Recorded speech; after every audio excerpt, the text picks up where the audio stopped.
hello sa mga kapwa ko Marites dyan. Kami ay maghatid sa inyo ng mga eksplosibo, now na, at ang mga nagbabagang balita. Ngunit hindi ito si Boy Abunda, kundi ang iyong tagapaglingkod na si Ginoong Burata at ang kapwa ko Marites nga pala, si Ginang Abelia, na maghahatid sa inyo ng mga nagbabagang balita. Hindi, kundi komunikasyon ng pananaliksik at epektibong pagpaparating ng mahalagang mensahe. Ngunit, Ma'am Jo, updated ka na ba sa bagong chismis? Ngunit, ano nga ba mga chismis na ito na aming ihahatid sa inyong araw?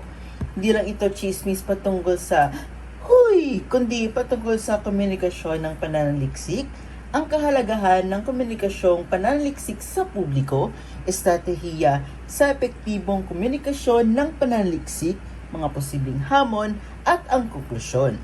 Dumako naman tayo sa komunikasyon ng pananaliksik, isang mahalagang aspeto ng ating akademikong gawain. Ngunit, ano nga ba ito? Ano ang komunikasyon ng pananaliksik? Ito ay isang proseso ng pagsasali ng komplikado at teknikal na natuklasan sa pananaliksik sa isang anyo o wika na madaling maunawaan ng lahat at lalo na sa mga hindi dalubhasa. Ngunit nagtataka ba kayo kung bakit mahalaga ito? Ito, ipapaliwanag ko sa inyo.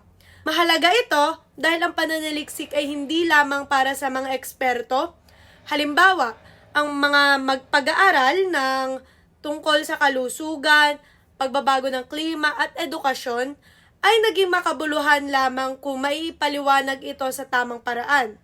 Kung maipabot man ang impormasyon mula sa mga gumagawa ng patakaran hanggang sa mga karaniwang tao, mas magiging epektibo ang implementasyon ng mga solusyon sa mga isyong kinakaharap natin. Bibigyan ko kayo ng isang halimbawa at aplikasyon nito. Isipin na lang natin ang pananaliksik tungkol sa mga nasakuna o pagbabago ng klima. Kapag ito ay naipahayag gamit ang wika at pamamaraan na madaling maunawaan ng tao, magagamit nila ang impormasyon upang maprotektahan ang kanilang sarili at komunidad. Sa madaling salita, ang epektibong komunikasyon ng pananaliksik ang nagiging tulay upang maging makabuluhan ang ating kaalaman sa pagsulong ng ating lipunan. Alam mo ba ang kahalagahan ng komunikasyon ng pananaliksik sa publiko? Una, ang pagpapabuti ng kalagayan ng tao. Sa anong paraan? Ito ay nabibigay ng kapangyarihan ng mamamayan na makontrol ang kanilang buhay gamit ang impormasyon mula sa pananaliksik. Kasi ika nga, iba ang may alam. Pangalawa, ang epekto sa lipunan. Ito ay tumutulong sa pagtugon ng mga pandaigdigang issue tulad ng pagbabago ng klima, kalusugan, pagtugon sa sakuna, edukasyon, at pagpapahalaga sa kultura. Ikaw, updated ka ba sa mga isyong panlipunan ngayon? Pangatlo, ang pangunahing benepisyo. Ito ay nagpapalakas ng ugnayan sa pagitan ng dalubhasa at ng karaniwang tao. Ito ay naging tulay upang maisagawa ang mga solusyon na nakabatay sa datos para sa inklusibong pag-unlad. At ang panghuli, ang pagbibigay ng daan sa mga informed at empowered na mga komunidad patungkol sa problemang kanilang hinaharap. Kasunod naman ang estratehiya ng epektibong komunikasyon ng pananaliksik.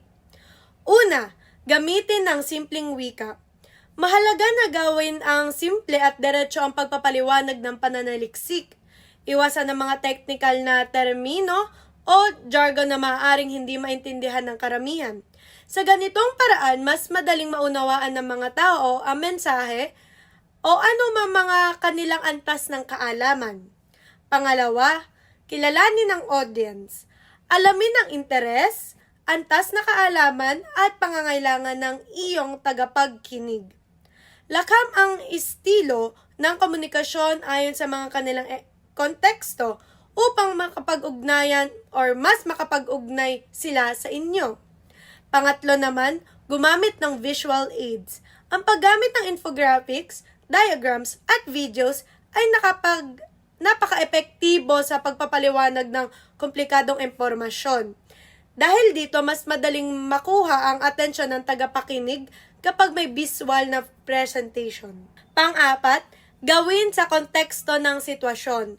Magbigay ng mga halimbawa ng konektado sa araw-araw na buhay ng iyong audience. Isaalang-alang din ang kanilang kultura, wika, at panlipunang aspekto upang mas maunawaan nila ang inyong mensahe. At ito naman ang panglima. Gamitin ang iba't ibang plataforma. Pagsamasamahin ng online at offline na mga medium tulad ng social media, community forums or platforms o live presentations upang maabot ang mas maraming tao. Sa pamamagitan nitong estranahiya na ito, masisiguro natin ang pananaliksik ay maipahayag sa paraang malinaw, relatable at epektibo. Ngunit, ano nga ba ang mga posibleng hamon? Naku, hamon na naman, di ba pwedeng magchismisa na lang?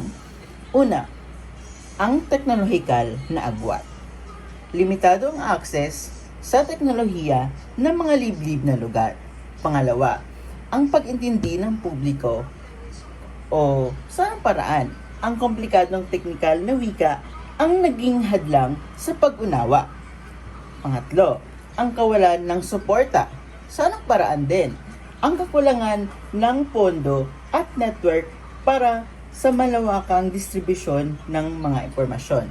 Ay, nasa konklusyon na pala tayo. Grabe, daming chismis. Ngunit, ano nga ba ang mga pangunahing puntos? Una, ang komunikasyon ng panaliksik ay nagbibigidaan para sa kamalayan at pag-ipag-ugnayan ng publiko. Pangalawa, ginagamit ito upang makagawa ng mulat na desisyon mula sa individual hanggang sa antas ng pamahalaan. Ito na nga ang panghuli, call to action. Una, bigyang prioridad ng mga mananaliksik ang pagpapalaganap ng kanilang natuklasan sa paraang malinaw at nauunawaan ang lahat. Pangalawa, ang makabagong teknolohiya at iba't ibang plataforma upang maabot ito ang mas maraming tao, kabilang na din ang mga nasa liblib na lugar. At panghuli naman, matulungan ng mga institusyon, akademiko, at media upang maitaguyod ang isang sistema ng pagsasali ng kaalaman ng naangkop sa publiko.